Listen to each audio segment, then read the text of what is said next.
ಅವತ್ತು ಮಾನ್ಯ ಸಿದ್ದರಾಮಯ್ಯ ಸಾಹೇಬರು 2013ರಲ್ಲಿ ಬಂದ ತಕ್ಷಣವೇ ಯಾರು ಹೊಟ್ಟೆ ಹಸ್ದುಕೊಂಡು ಮಲಗಬಾರ್ದು ಅಂತೇಳಿ ಅನ್ನದ ಭಾಗ್ಯವನ್ನು ಕೊಟ್ಟು ಇಡೀ ದೇಶಕ್ಕೆ ಎಚ್ಚೆತ್ಕೊಂಡಂಗೆ ಮಾಡಿದ್ರು. ಅದೇ ರೀತಿ ಡಿ ಕೆ ಶಿವಕುಮಾರ್ ಸಾಹೇಬರು ಪದಗ್ರಹಣ ಮಾಡಿದ ಮೊದಲನೇ ದಿನವೇ ಅವ್ರು ಹೇಳಿದ್ರು, ನಾನು ಹೇಗಾದರೂ ಮಾಡಿ ಬಡವರಿಗೆ ಸಹಾಯ ಮಾಡಬೇಕು ಅಂತೇಳಿ ವಿಶೇಷವಾದಂಥ ಫೈನಾನ್ಷಿಯಲ್ ಗ್ಯಾರಂಟಿ ಸ್ಕೀಮು ಗೃಹಲಕ್ಷ್ಮಿ. ಇವತ್ತು ಭಾಳಷ್ಟು ಜನ ಆಡ್ಕೋತಾರೆ, 2,000 ರೂಪಾಯಿ ಏನಾಗ್ಬಿಡುತ್ತೆ, 2,000 ಬದಲಾವಣೆ ಏನಾಯ್ತು. ನಾನು ನೋಡಿದ್ದೀನಿ ಕಣ್ಣಾರೆ. ಗ್ರಾಮಗಳಲ್ಲಿ ಹಳ್ಳಿಗಳಲ್ಲಿ ಇವತ್ತು ನಾವು ಇನ್ನೂ 5,000 ಜನಕ್ಕೆ ನಾವು ಮನೆಗಳು ಕೊಡಿಸ್ಲಿಕ್ಕೆ ಭಾಳಷ್ಟು ಹೋರಾಟ ಮಾಡ್ತಾ ಇದ್ದೀವಿ. ಕುಟುಂಬದವ್ರು ಗುಡಿಸ್ಲಲ್ಲಿದ್ದಾರೆ, ಅವ್ರಿಗೆ 24,000 ರೂಪಾಯಿ ಪ್ರತಿ ವರ್ಷ ಕೊಟ್ಟರೆ ಆ ಬದುಕಿನ ಬದಲಾವಣೆ ಬೆಳಕನ್ನು ನೋಡಬೇಕು ಅಂದರೆ ಯಾರು ಬೆಂಗಳೂರಲ್ಲಿ ಬಂದು ನೋಡಬೇಕು. ಮಾನ್ಯ ಸಭಾಧ್ಯಕ್ಷ, ದಯವಿಟ್ಟು ಗ್ಯಾರಂಟಿ ಸ್ಕೀಮ್ ಗೃಹಲಕ್ಷ್ಮಿ ಬಗ್ಗೆ ಯಾರು ವಿರೋಧ ಮಾಡಿದ್ರೆ ಆ ಶಾಪ ತಟ್ಟುತ್ತೆ ಅನ್ನೋ ಮಾತನ್ನು ಹೇಳಲಿಕ್ಕೆ ಇಚ್ಛೆ ಪಡ್ತೇನೆ. ಇವತ್ತು ಒಂದು ಚಾಲೆಂಜ್ ಕೊಡ್ತೇನೆ, ಯಾರಾದರೂ ಮುಂದಿನ ಸರ್ಕಾರ ಅಭಿ ಸೈಡ್ ತಗೊಳ್ಳೋದು ಬೆಟರ ಅಥವಾ ಅಪಾರ್ಟ್ಮೆಂಟ್ ತಗೊಳ್ಳೋದು ಬೆಟರ?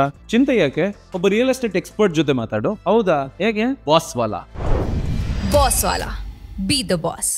ಯಾವುದೇ ಬದಲಾವಣೆ ಆದರೂ ಯಾರು ಗ್ಯಾರಂಟಿ ಸ್ಕೀಮ್ ನಿಲ್ಲಿಸ್ಲಿಕ್ಕೆ ಆಗಲ್ಲ ಅನ್ನೋ ಮಾತನ್ನು ಹೇಳಲಿಕ್ಕೆ ಇಚ್ಛೆ ಪಡ್ತೇನೆ. ಮಾನ್ಯ ಓಕೆ ಸಭಾಧ್ಯಕ್ಷ, ಗ್ಯಾರಂಟಿನ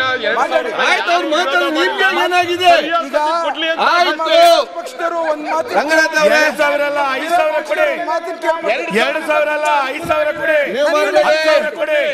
ಅವ್ರು ಮಾತಾಡ್ತಾರೆ, ಯಾಕೆ ರಿಯಾಕ್ಷನ್ ಮಾಡ್ತೀರಿ? ಆಯ್ತು ರಂಗನಾಥ್, ಫಿನಿಶ್ ಮಾಡಿ. ಮಾತಾಡ್ತೀನಿ. ಈಗ ಇನ್ನೊಂದು ಮಾತು ಹೇಳ್ತೇನೆ, ಮುಂದಿನ ಸಾಲಿನ 2028ರಲ್ಲಿ ಸರ್ಕಾರ ಬಂದರೆ 2,000 ಇರೋಂಥ ಗ್ಯಾರಂಟಿ ಸ್ಕೀಮ್ನ 4,000 ರೂಪಾಯಿ ನೀವೇ ಕೇಳಿದ್ರಿ ಮಾಡ್ಲಿಕ್ಕೆ ನಾವು ತಯಾರಾಗಿದ್ದೇವೆ. ರಘುಮೂರ್ತಿ ಅವರೇ, ರಂಗನಾಥ್. ಮಾನ್ಯ ಸಭಾಧ್ಯಕ್ಷ, ಒಂದೆರಡು ವಿಷಯ ಕೇಳ್ಕೊಳ್ಳಿ. ಮಾನ್ಯ ಸಭಾಧ್ಯಕ್ಷ, ಇವತ್ತು ನಮ್ಮ BJP-ಯವರು ಟೀಕೆ ಮಾಡ್ತಾರೆ. ಯಾವ ಕಾರಣಕ್ಕೋಸ್ಕರ ಹರಿಯಾಣದಲ್ಲಿ, ಡೆಲ್ಲಿಲಿ, ಮಹಾರಾಷ್ಟ್ರದಲ್ಲಿ ಹೇಳಿದ್ದೇನೆ, ಯಾಕೆ ಮತ್ತೆ ಹೇಳ್ತೀರಿ? ಮೊನ್ನೆಯಿಂದ ಅದನ್ನೇ ಕೇಳ್ತಿದ್ದೆ ನಾನು.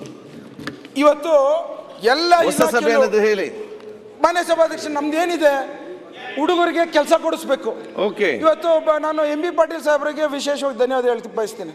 ಫಾಕ್ಸ್ಕಾನಲ್ಲಿ ಒಂದೇ ಕಡೆ ಇವರೆಲ್ಲ ಹೋಗಿ ವಿರೋಧ ಪಕ್ಷದವ್ರಿಗೆ ಟೂರಿಸ್ಟ್ ಕರ್ಕೊಂಡೋಗಿ ತೋರಿಸ್ಬೇಕು. 50,000 ಜನಕ್ಕೆ ಕೆಲಸ ಕೊಡೋಂಥ ಒಂದು ವಿಶೇಷವಾಗಿ ಸಿಟಿ ಏನು ಕ್ವೀನ್ ಸಿಟಿಯಿಂದ ಹಿಡಿದು ಸಿಗ್ನೇಚರ್ ಸಿಟಿಯಿಂದ ಹಿಡಿದು ಬದಲಾವಣೆ ತರೋದು ಪ್ರಯತ್ನ ಮಾತಾಡ್ದಿಲ್ವಾ?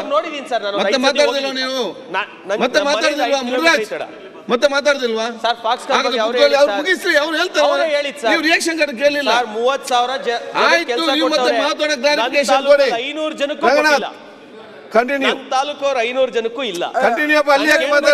ಮೀಟಿಂಗ್ ಮಾಡಿ ಅಂತ ರಂಗನಾಥ್ ಅವರೇ, ಎಲ್ಲ ಆಚೆಯಿಂದ ಮಾತಾಡಿ. ನಮ್ಮ ರಾಜ್ಯದವ್ರಿಗೆ, ನಮ್ಮ ತಾಲೂಕವ್ರಿಗೆ ಇಲ್ಲ.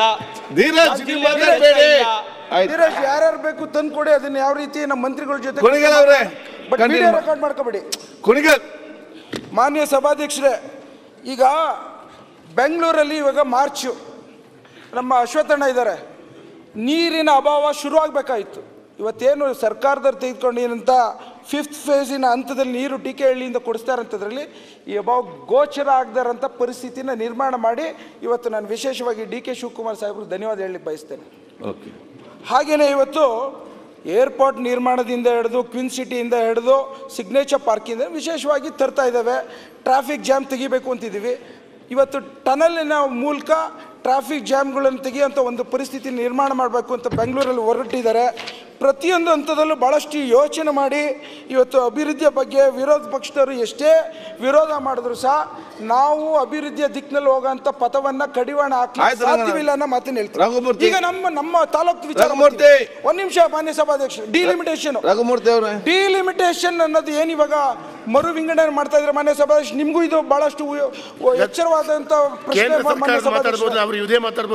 ಅಂದು ಇಡೀ ಭಾರತ ದೇಶದಲ್ಲೇ ಫ್ಯಾಮಿಲಿ ಪ್ಲಾನಿಂಗ್ ವಿಚಾರದಲ್ಲಿ ಕೊಟ್ಟಂತ ಆದೇಶ ಕೇಂದ್ರ ಸರ್ಕಾರದಿಂದ ಪಾಲಿಸ್ತಿರೋಂಥವ್ರು ಕರ್ನಾಟಕದವರು, ತಮಿಳುನಾಡವರು, ಕೇರಳದವರು ಮತ್ತು ಆಂಧ್ರ ಪ್ರದೇಶರು.